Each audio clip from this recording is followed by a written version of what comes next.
Record আমার কাছে একটু ভিন্ন। না, আপনি তো কাস্টমসে মেরিট অ্যাওয়ার্ড সাধারণত প্রতি বছর দেওয়া হয়, কিন্তু এটা কিন্তু মানে কাস্টমসে প্রায় 2-3 হাজার সব কিছু মিলে প্রায় কর্মীর সংখ্যা, না আরো বেশি, আরো বেশি, 7-8 হাজার টাকা, 7 থেকে 8 হাজারের মতো কর্মকর্তা।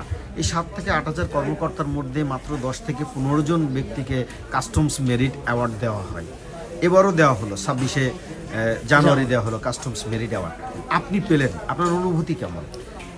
আসলে আমার 28 বছর কর্মজীবন, আমাকে অনেকেই বলতেন যে আমি স্টার্টিং লাভ থেকে 96-এ যখন চাকরিতে জয়েন করি তখন থেকে আমাকে বলতেন যে আপনি তো কিছু পাওয়ার যোগ্য, লোকজন বলতেন। তখন আমি বুঝতাম না, কিন্তু অ্যাওয়ার্ডটা চালু হলো 2009-এ। তো 9-এর পরে আমার 15-তে হওয়ার একটা পরিকল্পনা আমি মনে করছিলাম যে আমার হয়ে যাবে, বাট আমার তৎকালীন যে আমার অথরিটি চিরং কাস্টম হাউস, ওইখানেও আমার অনেক বড় অর্জন ছিল। আমি এআরে ছিলাম 15 মাস, সেখানে স্মাগলিং রোধে আমার যথেষ্ট ভূমিকা ছিল।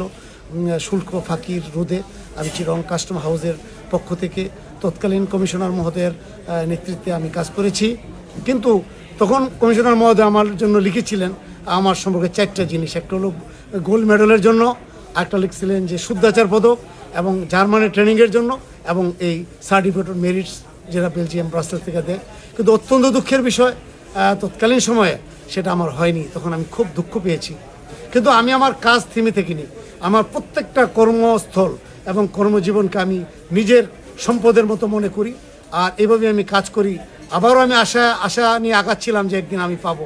তো এবার পাওয়ার পরে আমার কাছে খুবই ভালো লাগছে, যে আলহামদুলিল্লাহ আল্লাহ তাআলা আমার যে কর্মের ফসল আমাকে দিয়েছে। আর বিশেষ করে চিরং ঢাকা কাস্টম হাউসে এয়ারপোর্টের মধ্যে 5ই আগস্টের যে ঘটনা, আপনারা জেনলে খুব আশ্চর্য হবেন। এই গ্রিন চ্যানেলের মধ্যে আমাকে ব্যতীত কোনো লোক, কোনো কর্মকর্তা সেদিন ছিল না। সবাই যখন পালিয়ে গেছিল, একমাত্র রাষ্ট্রের গুরু দায়িত্ব যে রাষ্ট্রীয় গোডাউনের চাবি, কেউ ছিল না, কেউ নট এ সিঙ্গেল ম্যান। যখন যে এপিবিএন পালিয়ে যাচ্ছিল, সেই মুহূর্তে ভয়ে সমস্ত কর্মকর্তা কর্মচারী পালিয়ে গেছে। আমি একমাত্র এই যেখানে আপনি আমার সাথে বসে কথা বলতেছেন, এই লাউঞ্জে আমি দাঁড়িয়েছিলাম।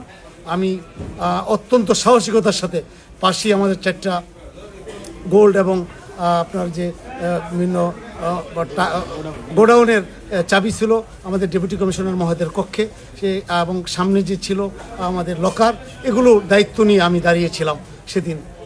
আমি অত্যন্ত সাহসিকতার সাথে, মানে সততাই আপনার সবচেয়ে বড় সাহস। জি, হাজার হাজার যাত্রী যেখানে পেছনে লোকজন অপেক্ষা করতেছিল, ঠিক ওই মুহূর্তে আমি মনে করব যে কাস্টম ডিপার্টমেন্টে আমি যা করেছি এটা বিরল। আমার মনে হয় কেউ আমার এই রেকর্ড ভাঙতে পারবে না, যেটা আমি করছি, আমার বিশ্বাস।